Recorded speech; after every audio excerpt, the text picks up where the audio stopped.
The AS5 molecule is trigonal bipyramidal, सही बात है। The hybrid orbital used by the As atoms for bonding, क्या English है।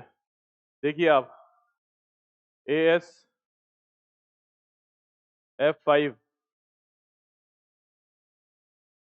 ये स्क्वायर बाय पिरामिडल बता रखा है। अभी हमने इसकी हाइब्रिडाइजेशन निकाली थी।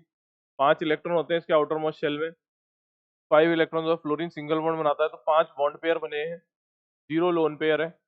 0 लोन पेयर है, इसका मतलब जो इसका स्टेरिक नंबर है वो कितना है, 5 है। 5 के हिसाब से इसकी जो हाइब्रिडाइजेशन है sp3d है, इसीलिए वो ट्राइगोनल बाय पिरामिडल है। अब आप लोगों को मैं बताना चाहूंगा कि ये वाला जो डी है जो फर्स्ट यूज हो रहा है, तो इसके अंदर कौन कौन से ऑर्बिटल हैं। एक तो एस हो गया, है ना, एक पी एक्स हो गया, एक पी वाई हो गया, एक पी जेड हो गया, ये सारे के सारे। अब डी को पहचानना है, तो डी को पहचानने के लिए मैं आप लोगों को बताना चाहूंगा कि hybrid orbital always forms sigma bond बनाते हैं। और आप लोगों को ये भी पता होना चाहिए कि हमारे अकॉर्डिंग टू एनसीईआरटी जो हमारी इंटरन्यूक्लियर एक्सिस होती है वो क्या होती है, जेड एक्सिस होती है। तो जेड एक्सिस होती है, तो फिर हमारा जो पहला वाला डी ऑर्बिटल है जो सिग्मा बॉन्ड बनाएगा वो कौन सा होगा, जो जेड एक्सिस के अराउंड सिग्मा बॉन्ड बनाता होगा। ऐसे तो D orbital D X Y D Y Z D Z X ये तीनों तो कोई सिग्मा बॉन्ड का फॉर्मेशन नहीं करते हैं कभी भी।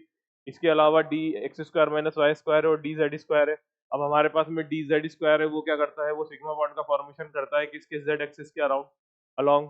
तो जेड एक्सिस के अलोंग डी जेड स्क्वायर है जो हमारा सिग्मा बॉन्ड का फॉर्मेशन करेगा। तो मेरा आंसर जो हो जाएगा वो सी ऑप्शन हो जाएगा। अगर ये यहाँ पे D2 होता तो वो भी मैं आपको बता देता हूँ। जब sp3D2 हो जाएगा तो उसके अंदर डी जेड स्क्वायर तो यूज होगा ही सही, इसके अलावा D X square minus Y square भी है जो सिग्मा बॉन्ड का फॉर्मेशन करता है।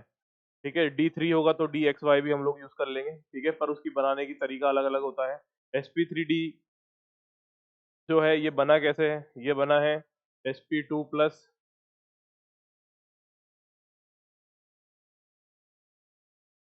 pd से। ठीक है, ये पी जेड और डी जेड स्क्वायर आ गया समझ में।